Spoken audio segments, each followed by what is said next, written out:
축복합니다. 또 축복합니다. 은혜 받으세요. 은혜 받으세요.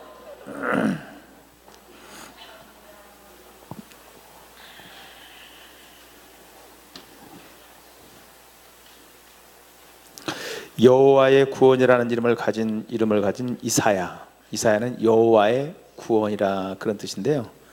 주전 740년부터 690년까지 예루살렘 중심으로 활동했던 선지자입니다. 이사야는 주로 남왕국 유다가 죄악으로 말미암아서 심판을 받을 것이라는 사실에 대해서 예언을 했지만은 또 여호와의 종을 통해서 남왕국 유다가 심판을 받지만은 또 구원을 받게 된다는 사실도 예언을 했습니다. 그러니까 심판과 구원을 예언했죠. 자, 구약 시대의 여호와의 종 메시지에 대한 예언을 가장 많이 한 선지자가 바로 이사야입니다. 자, 이사야서의 구조는 성경 전체의 구조와 대단히 좀 비슷해요. 성경이 몇 권이죠? 66권입니다. 이사야는 몇 장이죠? 66장입니다. 이렇게 물어보면 그냥 눈치로 딱 때려잡아도 알겠죠? 1장부터 39장까지는 전반전입니다. 39장. 39장은 뭐와 똑같죠? 이 눈치는 좀 없어요? 구약 성경하고 똑같습니다. 40장부터 66장까지는 20 몇 권이겠죠? 7권입니다. 주로 심판의 메시지가 39장까지 나와 있다면 40장부터 66장까지는 27장은 주로 메시아를 통한 구원의 말씀이 선포되어지고 있습니다. 마치 구약의 39권, 신약의 27권 구조가 이렇게 되어져 있어요. 이사야의 중심 메시지는 남왕국 유다가 죄로 말미암아 심판을 받게 된다 하는 것인데, 하나님께서 택한 백성인 유다를 심판하시는 까닭은 무엇일까? 제가 한 가지 광고를 잃어버렸는데요. 우리 포스코에 김현숙 자매님이 있어요. 뭐 교회를 아주 자주 나오시진 않으셨지만 띄엄띄엄 나오는데 한 10여 년 가까이 간암으로 고생을 하시다가 오늘 아침 7시에 소천을 했는데 예배 끝나고 신방을 가도록 하겠습니다. 아마 교회장으로 해달라고 그러는데 제가 가봐야 될 것 같아요. 교회장으로 해달라고 그러죠? 그래서 제가 가서 아플 때 몇 번 제가 신방하고 기도해주고 우리 부목사님들도 보내고 그랬는데 오늘 예배 끝난 다음에 오후 예배 끝난 다음에 같이 이제 우리가 위로하는 의미로 같이 가도록 할 테니까 예배 끝난 다음에 20분 후에 출발합니다. 20분 후에. 그러니까 이사야의 중심 메시지는 남왕국 유다가 죄악으로 말미암아서 심판을 받게 된다 하는 것이고, 그러면 왜 택한 하나님의 백성인 유다가 심판을 하는 까닭이 뭐냐? 이사야서 1장을 보면 이유가 딱 하나 나오는데 예배입니다. 예배. 유다 백성들이 예배가 문제가 있다는 거예요. 예배가 문제가 있다. 하나님은 그래서 그것 때문에 심판하신다는 것이에요. 그렇기 때문에 오늘 이 시간에 우리가 드리는 이 예배를 다시 한번 말씀을 통해서 살펴보는 시간이 될 수 있기를 축복합니다. 예수님께서 아버지께서 참으로 예배하는 자들은 신령과 진정으로 예배할 때가 오나니 곧 이때라 아버지께서는 이렇게 자기에게 예배하는 자들을 찾으시느니라. 아버지께서 누구를 찾는다 그랬어요? 예배하는 사람을 찾는다 이렇게 말씀을 했습니다. 하나님은 예배하는 자를 찾으신다 이렇게 말씀했는데, 다시 말해서 하나님은 예배하는 자를 만나주시며 축복하시며 말씀하시며 그 삶에 대해서 형통케 하신다는 뜻이겠죠. 그러나 예배를 만홀히 여기고 그냥 대충 생각하고 아무것도 아닌 것처럼 생각하고 격렬히 여기고 이러면 그 인생은 실패하는 사람은 실패할 뿐 아니라 형통의 삶을 누리지 못할 것이다 하는 것입니다. 따라서 축복을 누리는 인생, 형통한 인생을 살기 원하는 사람은 하나님께서 기뻐하실 예배를 여러분 인생의 가장 우선순위로 삼을 수 있기를 부탁을 드립니다. 자, 예수님께서는 하나님이 기뻐 받으시는 예배의 두 가지 특징이 있다고 했는데, 첫째는 신령으로 드려진다. 또 하나는 진정으로 드려진다. 신령과 뭐예요? 진정. 진리를 따라서 하나님의 말씀을 따라서 드리는 예배란 외면적인 요소를 강조를 하는 겁니다. 그러나 예배는 겉으로 보이는 외면적인 요소뿐 아니라 내면적인 요소가 있습니다. 예배 자체에서 심령으로 즐거워하는 내면적인 요소가 잘 조화되어야 하나님께서 기뻐하시는 예배가 될 줄로 믿습니다. 사람이 즐거워하는 예배라고 해서 하나님이 반드시 즐거워하신다는 보장은 없어요. 오직 하나님께서 기뻐하시는 예배는 진리 가운데 또 신령으로 드려지지 않은 예배는 속빈 예배, 얄팍한 예배가 될 수가 있죠. 하나님께서 이사야 1장을 통해서 유다 백성의 예배가 진리로 드리는 예배일지는 몰라도 신령으로 드리는 예배가 아니라는 사실에 대해서 책망을 하는데요. 자, 이사야서는 1장에는 특별히 세 가지 구조로 이렇게 되어 있는데, 첫째는 잘못된 예배에 대해서 책망을 하십니다. 책망. 둘째는 책망의 이유가 왜 있는가 하는 이유를 설명해주고, 세 번째는 잘못된 예배의 치료에 대해서 다루고 있습니다. 치료에 대해서. 그러니까 이사야 1장의 말씀을 보면 책망, 예배에 대한 책망의 이유, 그 다음에 또 예배의 치료를 어떻게 할 것이냐 하는 것을 말씀하고 있습니다. 오늘 이사야서 1장의 메시지를 통해서 우리의 예배를 다시 반성하고 고치는 시간 될 수 있기를 축복합니다. 이렇게 이야기하니까 잠이 잘라고 해도 참 자격수가 없죠, 그죠? 지금 막 졸리고 막 밥도 먹고 고단한데 잘라고 하다가 예배에 대해서 책망한다니까 정신이 번쩍 나는 분도 세 분이 딱 있는데요. 그래도 정신 못 차리는 분이 있습니다. 있기는. 근데 첫째는 예배, 하나님의 책망이 나옵니다. 책망. 하나님께서 택한 백성인 유다를 심하게 아주 책망을 합니다. 그래서 1장 4절 말씀 보니까 다 같이 한번 읽어봤지만은 슬프다. 다시 읽어보겠습니다. 시작. 슬프다 범죄한 나라요, 허물어진 백성이요, 행악의 종자요, 행위가 부패한 자식이로다. 그들이 여호와를 버리며 이스라엘의 거룩하신 일을 만놀히 여겨 멀리하고 물러 가도다. 유다 백성들이 자신을 축복하신 하나님을 멀리하며 물러갔다는 사실에 대해서 슬프다. 유다 백성은 자신들을 축복하고 인도하신 하나님을 만놀히 여기고 멀리했다. 이런 유다 백성을 향한 하나님께서 네 가지를 책망을 하시는, 첫째는 유다라고 하는 나라를, 국가를 책망하십니다. 국가가 범죄했다 하는 거예요. 그래서 백성들은 왕과 위정자를 탓합니다. 그러나 이렇게 탓하는 백성들도 다를 바가 없죠. 유다의 백성들도 하나님의 책망을 받는 대상이 되었습니다. 허물이 많은 백성이었어요. 또 백성들 가운데 아비딘 사람은 행악의 종자라는 책망을 받습니다. 종자라는 말은 씨앗이라는 말이죠. 씨앗. 다시 말해서 아비딘 자들이 하나님께 행악하는 자들이라는 책망을 받습니다. 그리고 아비에게서 나온 자식들은 어떻게 되냐? 자식들도 동일하게 책망을 받는데 자녀들의 행위도 그의 부모와 마찬가지로 부패했다, 이렇게 책망을 받습니다. 이처럼 국가도 백성도 부모도 자식들도 하나님을 버리고 만누리 여겼기 때문에 이사야 1장에서는 이들을 향한 하나님의 책망이 드러납니다. 그런데 유다 백성들 가운데 이와 같이 항변하는 사람이 있습니다. 하나님, 우리가 억울합니다. 우리는 하나님께서 지정하신 예루살렘에서 예배를 드렸을 뿐인데요, 뭐 잘못한 게 있습니까? 북왕국 이스라엘처럼 단이나 베델의 금송아지를 만들어 놓고 우상 숭배한 일은 우리는 없습니다. 또한 우리는 모세의 율법에 따라서 무수한 제물을 다 드렸습니다.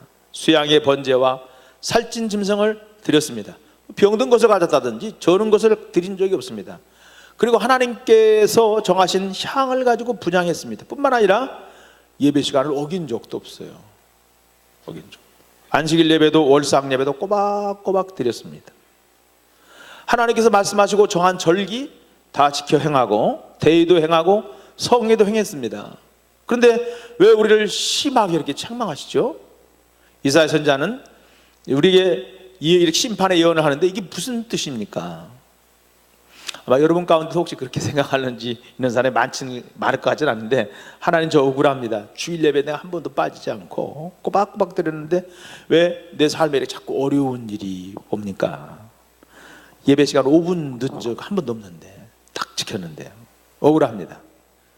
그러나 하나님께서는 이와 같은 항변에 대해서 단호하게 대답을 이렇게 하십니다. 너희가 무수한 재물을 가졌다고 와서 나에게 무슨 유익이 있냐? 내가 너희 재물 가졌다 나 무슨 유익이 있느냐? 내가 짐승이 없어서 너에게 짐승을 잡아라고 명하겠느냐? 너희가 어린 양이나 수염사에 피를 흘려서 제사를 드렸다고 해서 가인의 제사가 아니라 아벨의 제사를 드렸다고 해서 내가 기뻐할 줄 아는 생각하느냐? 너희는 내 마당만 밟고 있을 뿐 아니라 내게 보이는 너의 발뿐이다.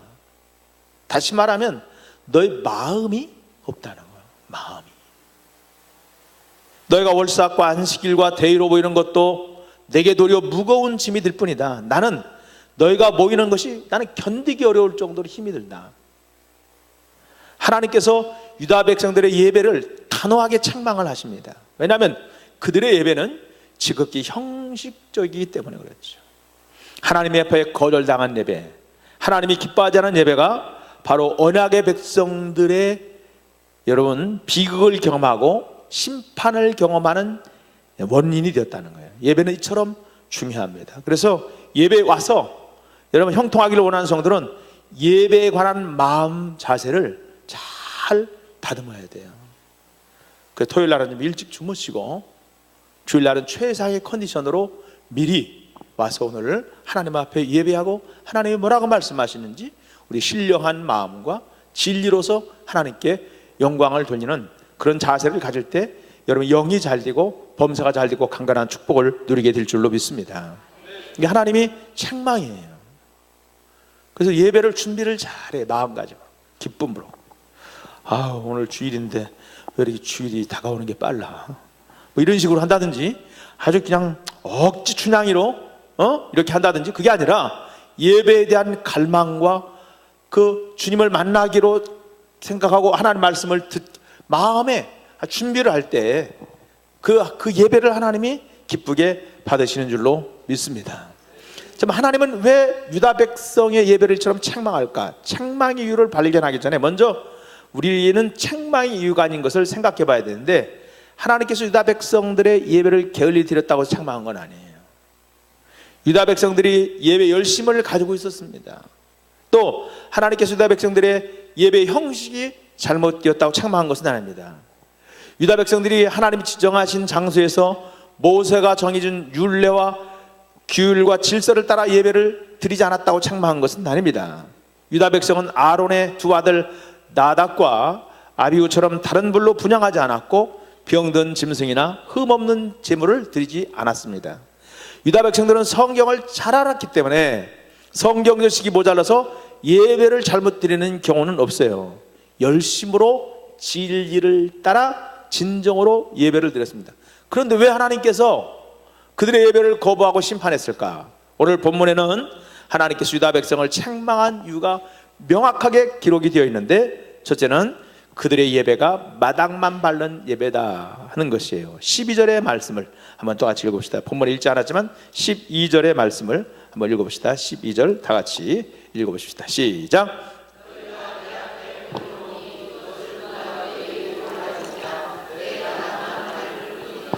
아멘. 지극히 형식적인 예배라는, 몸은 예배 장소에 와 있지만 마음은 뭐예요? 엉뚱한 데 있다는 거죠. 하나님께서 내 아들아 내 마음을 내게 주며 내 눈으로 내 길을 즐거워할지어다. 잠언 23장 20절인데 아들아 내 마음을 나한테 달라. 마음을 내 눈으로 내 길을 즐거워해라. 내가 내 하나님 여호와의 말씀을 순종하여 이 율법책을 기록된 대로 그 명령과 규례를 지키고 뭘 다하여? 마음을 다하고 성품을 다하고 말씀에 순종하여 하나님께 돌아오라는 거예요. 신앙은 마음으로 가는 겁니다. 마음. 믿음이 자리는 마음에 있죠. 하나님은 마음이 없는 몸의 예배만 기뻐하듯이 하시는 것이 아닙니다. 사람이 선물을 받아도 마음이 담겨 있고 정성이 담기지 않았으면 그 선물에 대해서 어때? 기분이 부담스럽지 기쁘진 않거든요. 어느 권사님 저한테 감을 땄다고 감을 주셨어요. 근데 제가 이렇게 보니까 약간 덜 익은 땡감 같은 걸 주셨는데 좀 익혀야 되겠더라고. 근데 그거 봤는데 얼마나 기분이 좋은지. 에? 뭐 포장에다가 막 이렇게 화려하게 하지 않아도 그 주시려고 하는 그 마음 자체가 얼마나 그 마음이 다 어떤 선물보다도 저는 감동을 받고 기쁘더라고요. 그렇다고 땡감만 따오시면 안 됩니다. 이제 농담이고요. 거긴 뭐가 있어요? 진실한 진실들이 마음으로 전달하는 마음이 와닿잖아요. 그러니까 그게 아주 기쁜 거예요. 어떤 뭐 아무리 화려하고 뭐 아무리 뭐를 해도 그게 참 마음에 와닿더라고요. 여러분 지금 예배를 드리는 여러분 마음이 여기 와 있어요? 혹시 하나님하고는 멀어진 예배를 드리고 있지는 않습니까? 지금 혹시라도 마음이 하나님으로부터 멀어진 분이 있다고 한다면 이번에 꼭 말씀을 통해서 다시 한번 하나님께 가까이 나아가기를 예수님의 이름으로 축원합니다. 둘째는 이유는 유다 백성들이 성에 참여하면서 동시에 삶 가운데 악을 행했어요. 악을 행했습니다. 헛된 재물을 다시 가져오지 마라. 분향은 나의 가증히 여기는 바에 월삭과 안식일과 대의로 보이는 것도 그러하니 성회와 아울러 악을 행하는 것을 내가 견디지 못하겠다. 오늘 13절에 말씀했는데 하나님께서 유다 백성들의 삶 가운데 악으로 인하여 그들의 예배를 받지 않았다. 오늘 10절에 보니까 이런 말씀이 있어요. 10절에 보니까 너의 소돔의 뭐요? 관원들아. 유다의 관원들이 무엇으로 표현되어 있죠? 소돔의 관원들 같다. 자, 유다의 백성들을 뭐라고 말해요? 고모라의 백성으로 지칭했다는 거예요. 유다의 백성들아, 그렇게 유다의 관원들아 맞지 않고 누구의 관원으로 되어 있어요? 소돔의 관원들아, 유다의 백성들아 그렇게 말하지 않고 고모라의 뭐요? 백성들아. 소돔과 고모라는 부패와 타락의 상징입니다. 이 도시들은 성적인 부분이 극도로 부패했습니다. 소돔 사람을 우리가 의미하는 단어가 이 스토미티라고 그러는데요. 영어 단어가 여기서 동성애, 동성애. 성적으로 부패한 사람들을 동시에 의미하는 것도 그 이유가 여기 있습니다. 그러니까 동성애는 성의 최고의 부패의 모습이에요. 타락의 모습.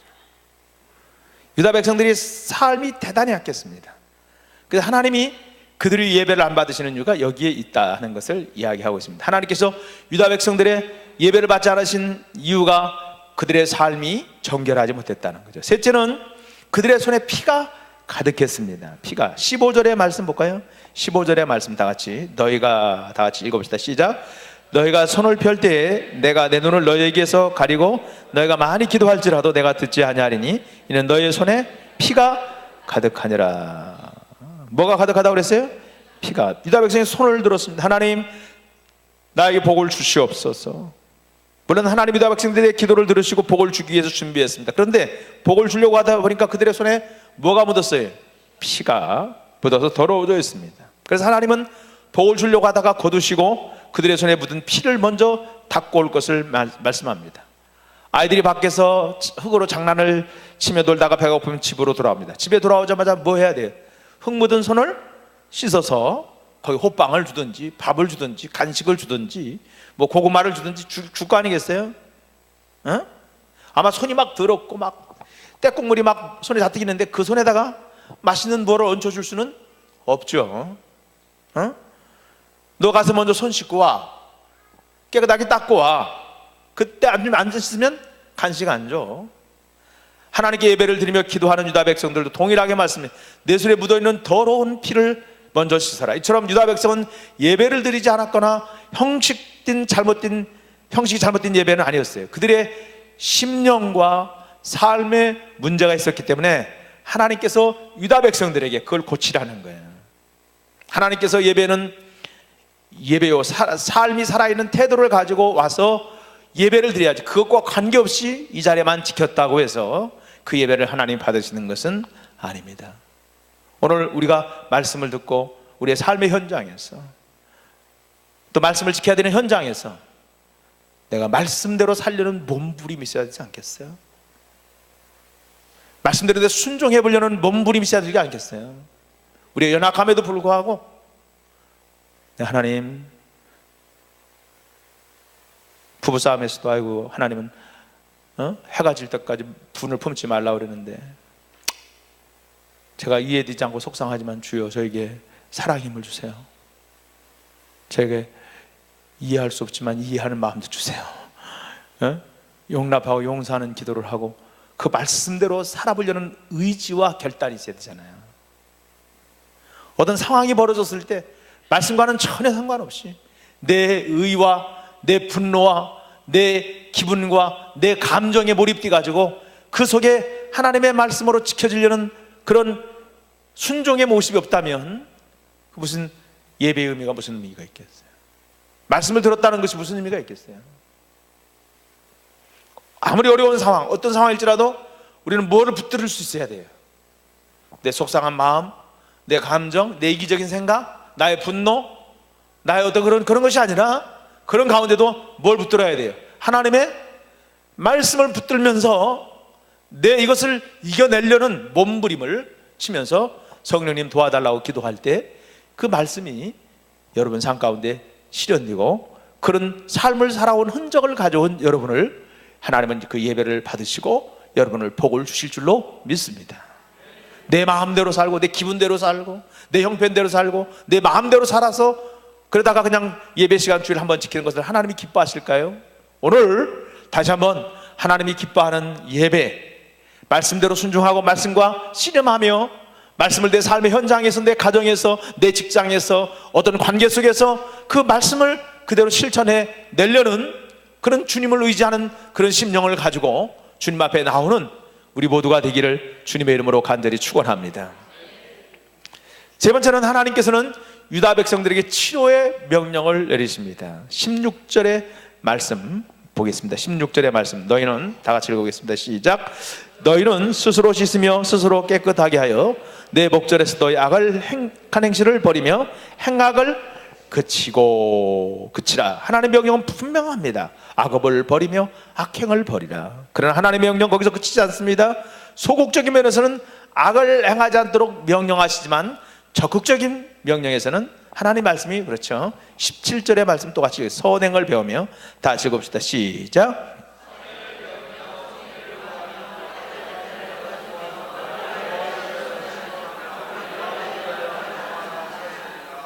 아멘. 적극적인 면 뭐예요? 선행을 배우라. 선행은 저절로 이루어지지 않고 우리가 배워야 합니다. 공의도 배워야 됩니다. 저절로 이루어지지 않아요.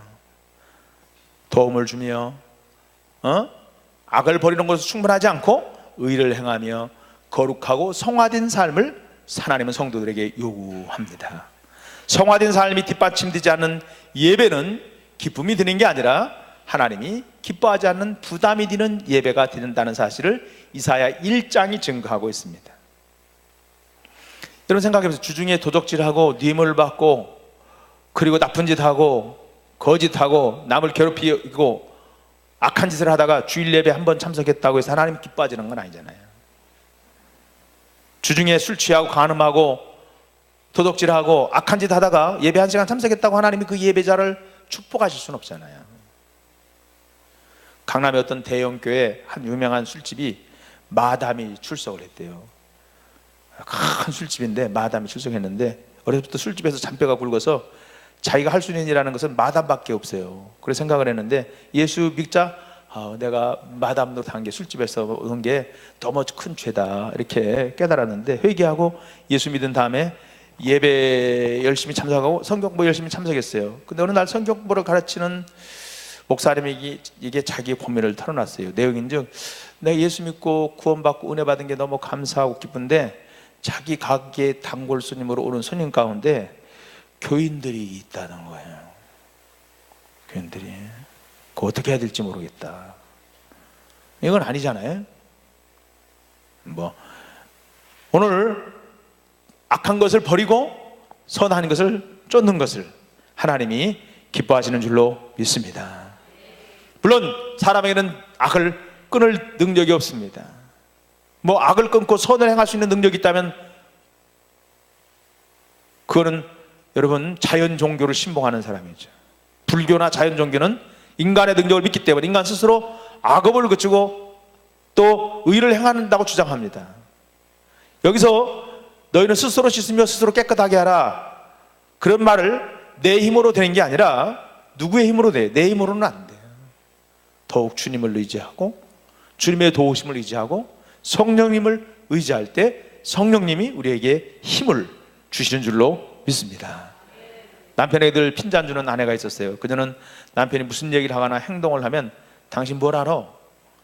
아내가 남편한테 늘 핀잔해요. 남자들 그런 소리 많이 듣죠? 안 들어요? 근데 어느 날 이 남편이 교통사고를 당해서 그만 죽게 되었대요. 병원에 연락을 받고 영안실에 찾아간 아내가 남편이 시신 앞에서 서럽게 대성통곡했어요. 근데 갑자기 흰천이 움직이는 거예요. 남편이 기적적으로 살았어요. 남편이 깨보니까 아내가 대성통곡을 하는 거예요. 그래서 이 남편이 아내한테 여보 나 죽지 않았어, 살았으니까 그만 울어 그랬더니 아내가 남편을 쳐다보면서 당신이 뭘 알아? 의사가 죽었다고 그러는데.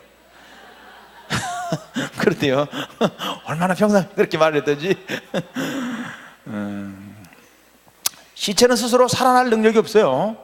절도한 사람은 깨어날 수 있지만 죽은 사람은 일어날 수 없어요. 그래서 우리는 개혁의 능력을 가지지 않습니다. 그건 누구의 능력으로 가능하냐? 성령의 능력으로 가능해요. 은혜를 받을 때 가능합니다. 아멘. 우리가 이 능력이 어디서 옵니까? 하나님의 능력, 성령님의 능력, 은혜를 사모할 때 그 능력이 나에게 오는 줄로 믿습니다. 아멘. 살아계신 하나님이 오라 여호와께서 말씀하시되 우리가 변론하자. 너희 죄가 주홍 같을지라도 눈과 같이 일 것이요 지능같이 붉을지라도 양털같이 되게 하리라. 하나님께서 우리의 죄사함의 능력을 주시고 살아갈 수 있는 힘을 주신다는 거예요. 주홍 같을지라도 지능 같을지라도 깨끗하게 하시며 우리를 변화시키는 건 주님의 은혜로 가능하고 능력으로 가능한 줄로 믿습니다. 참 이런 얘기는 좀 제가 좀 고인한테도 죄송하고 뭐 여러분한테, 근데 이제 제가 오늘 배방으로 우리 아내와 같이 차를 타고 가면서 그런 얘기를 했어요. 오늘 사실 돌아가신 분이 그 김현숙 자매인데, 김현숙 집사님은 아닙니다. 김현숙 자매인데 간이 이제 문제가 생겨서 간경화, 간암 이렇게 됐는데 교회를 좀 나왔어요. 남편하고도 좀 나오고 본인도 몇 번 이렇게 나왔는데 얼굴이 그냥 그래요. 좀 지나니까 얼굴이 막 새까매요. 그러니까 이제 간이 이렇게 되면 그렇게 되거든요. 막 황달하고 눈이 막 그래가지고 그래서 내가 그랬어요. 아유, 난 저 정도 되면은 내가 죽을 병에 걸려 그랬다면 어떻게 되겠어요, 여러분? 언니 누구만 의지하겠어? 주님만 의지할 거 아니에요, 그죠? 예배드리고 주님 의지하고 뭘 의지하겠어요? 뭐 병원에서 뭐 의학으로 된다고 그러면 그걸 의지하지만 병원에 의학으로 안 되는 걸 누구를 의지해요? 여러분 같은 그러죠? 뭐 예배나 드리고 주님 의지하고 그러다 주님 불러가면 어쩔 수 없지만은 내 생명이 이제 사형선고나 당한 거나 마찬가지인데 그러면 온히 주님 의지하고 주님 붙들고 어떻게 하면 내 하나님 뜻대로 살지 못한 거 회개하고 건강할 때 그렇게 하는 게 좋지. 아파서 그렇게 하는 건 아니냐. 아 그럴 것 같은데 아유 교회도 잘 안 나오고 참 나는 이게 그러니까 무집사라고 하더라고요. 그게 억지로 돼? 억지로 되냐고. 뭐가 있어야 돼요? 억지로 안 돼요, 여기요. 아, 죽을 병에 걸렸는데 그게 억지로 됩니까? 아, 나 예전에 그 폐병인가 뭐 걸린 친구가 있는데 집에 가서 이렇게 가보면요. 젊을 때, 이게 10대 후반인가 20대쯤 됐는데요. 집에서 맨날 만화책만 봐요, 가면요. 아, 폐병 걸려가지고 오늘 내 하는 친구가 아, 만화책이 그 재미있나? 그거 보고 할까? 그리고 그거 보게 생겼어요, 지금요. 성경을 읽어도 현산을 반해? 아, 여러분 아파서 죽겠다고 그러는데 만화책 보면 내가 용서 안 씁니다. 정신 차리라고 그러지? 다 뺏어봅니다. 아, 드라마 봐야 돼, 그 드라마? 어? 1박 2일 이런 거 봐야 돼요? 그거 볼 시간이 어디 있어요? 아유, 이 답답한 분아. 그냥 죽었어요, 젊은 나이에. 근데 그게 억지로 안 되더라고. 뭐가 있어야 돼? 은혜가 있어야 돼. 여러분 이렇게 오후에 예배 나오고 졸긴 해도요, 이 나오신다는 게 보통 은혜가 아니에요. 그죠? 하나님의 은혜로 붙들어서 나오는 거예요. 죽을 병도 걸려도 안 나온다니까. 그래서 내가 가서 이제 기도하고 이렇게 했더니, 목사님 죄송해요, 교회도 못 나와서. 그래서 아이고 뭐 어떡하겠어, 거기서 지금 나오라고 할 수도 없고. 누워있는 분한테 그래서 내가 복음을 설명하고 다시 괜찮다, 우리가 내 공로나한테 착한 것으로 구원받는 게 아니고 복음을 다시 설명하고 기도해주고 다시 한번 재결심을 시켜주고 축복해주고, 그리고 하루에 예수님 날 구원해주세요, 나를 도와주세요, 예수님 내 생명 영원 천국 갈 수 있도록 도와주세요, 하루에 100번씩 해라고 내가 그랬어요. 집에 갔더니, 이건 제가 꼴라 바치는 건 아니에요. 여러분 선입견은 갖지 마세요. 애들이 무슨 죄가 있겠어. 가서 보니까 TV 보고 있더라고. 엄마는 좀 죽으려고 하는데, 그래서 TV 끄라고 그랬어요. 그거 엄마 앞에서 찬송가 틀어주고, 없으면은 요즘 다 나오잖아, 그지? 핸드폰에 다 나오지, 그죠? 핸드폰에 계속 틀어주고, 그렇게 해야 된다. 그게 효도다, 이렇게 얘기를 했는데요. 그러니까 하나님의 은혜가 아니고는 내가 버릴래도 버려지질 않아. 응?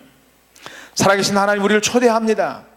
여호와께서 말씀하시되 오라, 우리가 서로 변론하자. 너희 죄가 주홍 같을지라도 눈과 같이 헤어질 것이요 지능같이 붉을지라도 양털같이 되리라. 여러분, 하나님께서 죄사함의 능력을 가지고 있기 때문에 오라고 말씀합니다. 이런 은혜가 우리 가운데 있어지기를 주님의 이름으로 간절히 축원합니다. 오라, 내 죄를 망하지 않고 십자가에 못 박혀 죽으심으로 말미암아 우리의 모든 문제의 죄 문제를 해결하신 예수 그리스도의 피를 의지하라고 초청합니다. 그 부르심에 내가 응답하고 나오고 은혜를 받아야 돼요. 그래서 이런 은혜 받을 날이 항상 있는 게, 지금은 은혜 받을 만한 때예요. 구원의 날이고. 여러분이 무슨 부흥회 이런 때 어떤 사람 한 번도 안 나오세요. 나는 그게 신비해. 은혜를 받을 때 은혜를 받아야 돼요. 우리 은혜를 떨어지면요, 목사도 평신도 만도 못해요. 내가 보니까 은혜 떨어지니까요. 진짜요? 똑같아요. 장로님, 권사님, 집사님 아무것도 아니에요. 은혜 떨어지면. 오늘 이렇게 은혜가 떨어지지 말아야 돼. 늘 은혜 받게 사모하고 주님 은혜 속에 살기를 원하고 성령 충만한 성도가 돼야 돼요. 아멘. 사람은 누구나 죄악된 삶을 살기 원치 않습니다. 다 의로운 삶을 살기 원하죠. 예수 믿는 사람이 다 그렇잖아요. 그러나 의로운 삶을 능력이 없다는 것이 우리의 문제가 아니에요. 응?